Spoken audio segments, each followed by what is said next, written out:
Olá! Hoje a gente vai explorar um material, assim, fundamental da filosofia moral. São os trechos da Metafísica dos Costumes, do Immanuel Kant, sabe?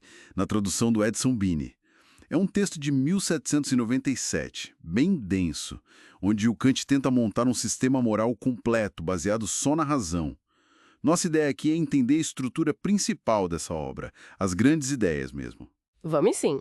E olha, o ponto de partida essencial é uma divisão grande que o Kant faz logo de cara. A filosofia prática, ou a moralidade, ele divide em duas. A doutrina do direito, que ele chama de Rechtslehre, e a doutrina da virtude, a Tugendlehre. Cada uma lida com um tipo diferente de lei, de dever. O mais interessante é ver como ele tenta, com essa distinção, cobrir todo o campo da moralidade, né? Certo. Vamos pegar a primeira parte, então, a doutrina do direito. Quando a gente olha o sumário, o que tem ali? Direito privado, posse, contratos, família. E também direito público, né? Estado, cidadania, relações internacionais. Parece muito focado em como a gente organiza a convivência, as regras externas, digamos assim. Exatamente. A doutrina do direito, ela cuida daquilo que pode ser exigido externamente, o que pode ser imposto por lei com coerção mesmo. A preocupação central é garantir a coexistência das liberdades. Quer dizer, a minha liberdade tem que poder conviver com a liberdade de todo mundo, segundo uma lei universal. O foco é totalmente na legalidade das ações. É a conformidade externa com a lei. A motivação interna da pessoa, isso para o direito não importa tanto. Hum. Tipo a lei de trânsito que você mencionou antes, né? Medo da multa, para o direito, naquele momento, tanto faz. O direito organiza essa esfera mais externa da nossa vida em sociedade. Entendido. Então, o direito cuida da possibilidade da liberdade externa. Mas aí fica uma questão. Se o direito foca só na ação externa, será que isso não leva a uma sociedade que é só legal, mas talvez um pouco superficial moralmente? Onde as pessoas só seguem as regras por conveniência ou por medo? Excelente ponto. E essa questão nos leva direto para a segunda parte da obra. Porque, assim, para o Kant, o direito estabelece as condições externas para a liberdade, mas ele não esgota a moralidade. A conformidade externa é necessária, claro, mas não é suficiente para o valor moral completo. É aí justamente que entra a doutrina da virtude. Ah, ok. Então vamos para ela, a doutrina da virtude, a Tugendellehre. Aqui o foco parece mudar bastante mesmo. O sumário lista deveres para consigo mesmo, proíbe suicídio, mentira, avareza, servilismo. E também deveres para com os outros. Beneficência, gratidão, respeito. Isso vai muito além do que uma lei externa poderia exigir ou fiscalizar, né?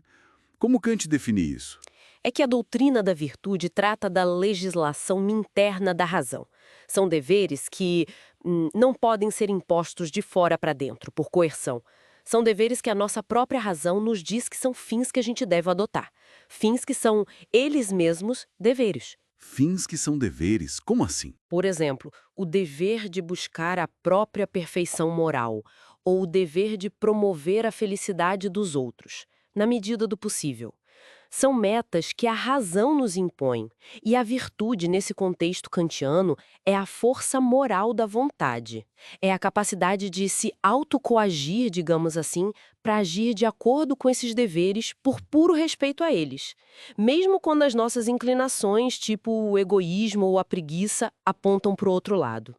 Aqui o que importa não é só a ação externa, a legalidade, mas a moralidade da intenção, o princípio, a máxima, como Kant chama, que guia a nossa escolha. Entendi. Então, o quadro fica mais completo.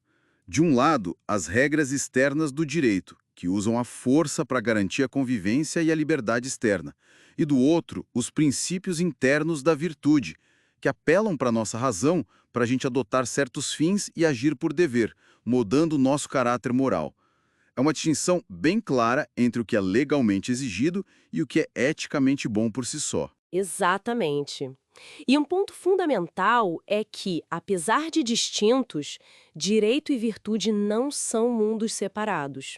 Ambos vêm da mesma razão prática, compõem um único sistema moral kantiano.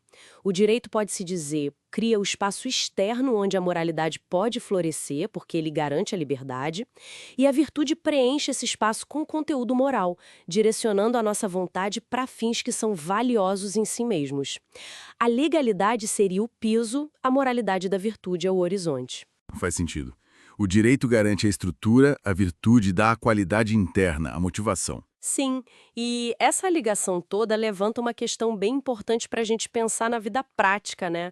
Como que esses dois domínios, a conformidade externa com a lei e a disposição moral interna, como eles se relacionam na realidade? Será que o direito funciona bem sem uma base de virtude nos cidadãos?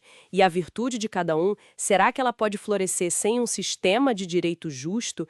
Kant nos dá as ferramentas para pensar nessa tensão. E essa é a reflexão que fica, né? Depois dessa exploração da estrutura kantiana. Até que ponto só seguir as regras externas é suficiente?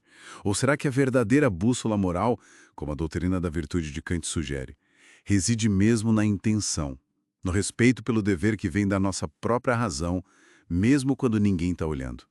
É algo para a gente continuar pensando a respeito.